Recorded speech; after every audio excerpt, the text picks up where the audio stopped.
Imagine this, a brand new hypercar with 1,500 horsepower that goes from 0 to 60 in under 2 seconds, with only 25 units existing in the world. Sounds insane, right?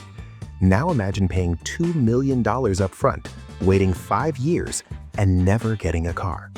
Not a delay, not a refund, nothing.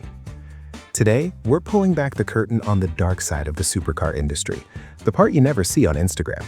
We're talking about fake performance numbers, influencers quietly lying to millions, million-dollar deposit scams, and hypercars that exist only in press releases.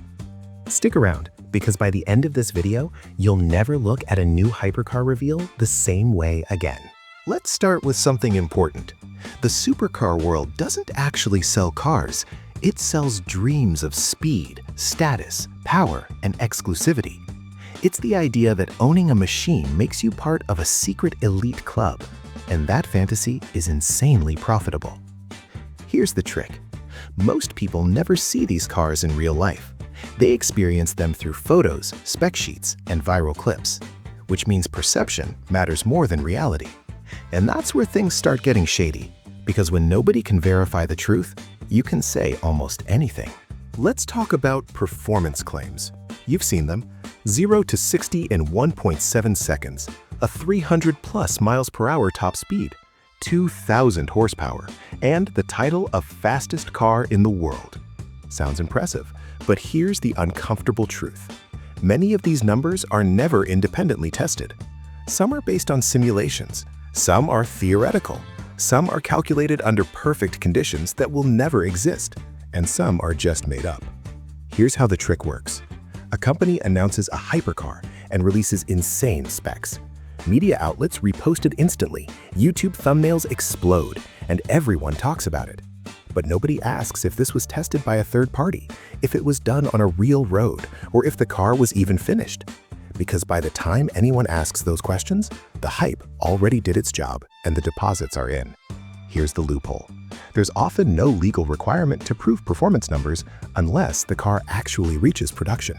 So brands can live in the concept phase forever, and many do. This is one of the darkest parts of the industry. A company announces a revolutionary hypercar, shows renders, maybe a prototype, or sometimes just a CGI video. Then they open build slots. Each slot might cost $250,000, $500,000, or sometimes over $1 million, and they are non-refundable. Buyers are told they will receive delivery in 18 to 24 months, but then the delays start.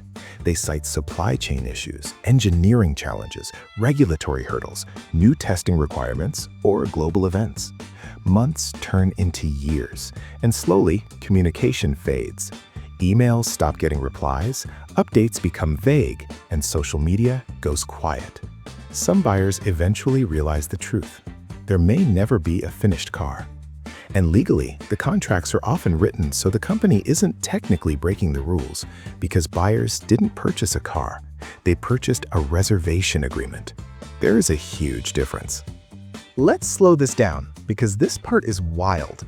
The typical formula involves creating a flashy brand and hiring designers to make stunning renders.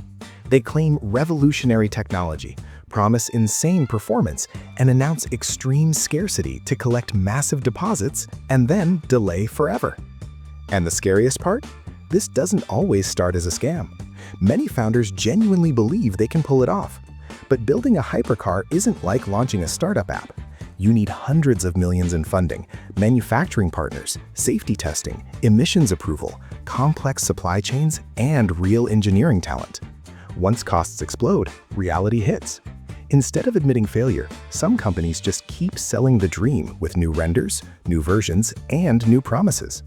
Old buyers fund the illusion for new buyers. At that point, the line between optimism and deception gets very blurry. Here's something surprising. Most victims aren't clueless. They're successful entrepreneurs, investors, and car collectors. So why do they fall for it? There are 3 main reasons. First is ego and exclusivity, because being one of 10 owners worldwide feels powerful, and even smart people can ignore red flags when exclusivity is involved. Second is the fear of missing out. Because when a brand says there are only 2 slots left, logic turns off and scarcity bypasses rational thinking. Third is the flex value. Even reserving a hypercar creates status. People post the render, mention it casually, and build an identity around it. By the time doubts appear, backing out feels embarrassing, so they have no other option except a long wait. Now, let's talk about influencers, because this is where things get uncomfortable. Many car influencers don't lie directly, they just don't tell the whole truth. Here's how it usually works. A new hypercar brand invites influencers to a private event, shows a prototype, and offers luxury hotels, first-class flights, and exclusive access. In exchange, they get positive coverage. Influencers film cinematic videos calling the car insane or the future of performance. But they never mention that the car doesn't run, the numbers aren't verified, or production may never happen. Why? Because being skeptical kills access, and access is everything. Once you criticize a brand, you stop getting invites and early info, and you lose relevance. So many creators quietly play along, not because they're evil, but because the system rewards hype, not truth.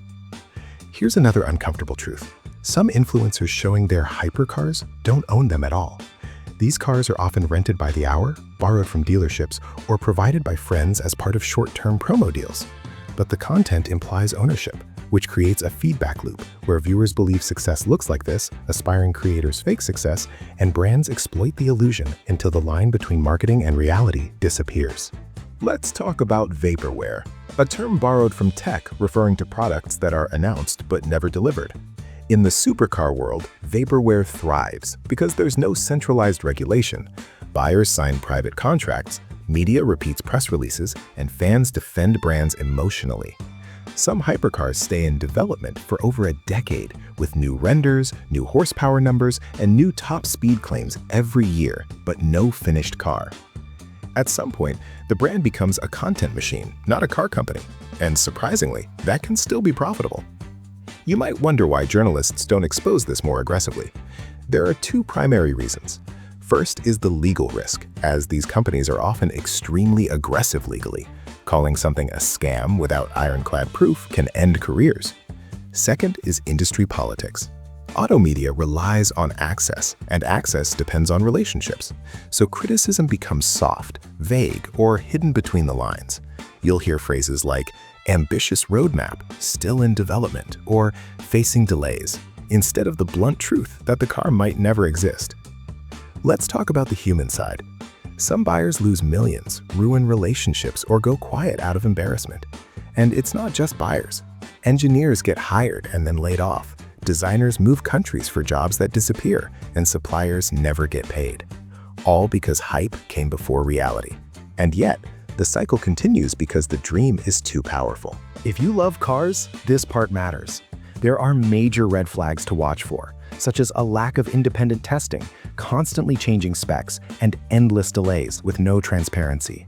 You should also be wary of a heavy reliance on renders, over-the-top performance claims, vague production timelines, and influencers saying a lot without showing anything real.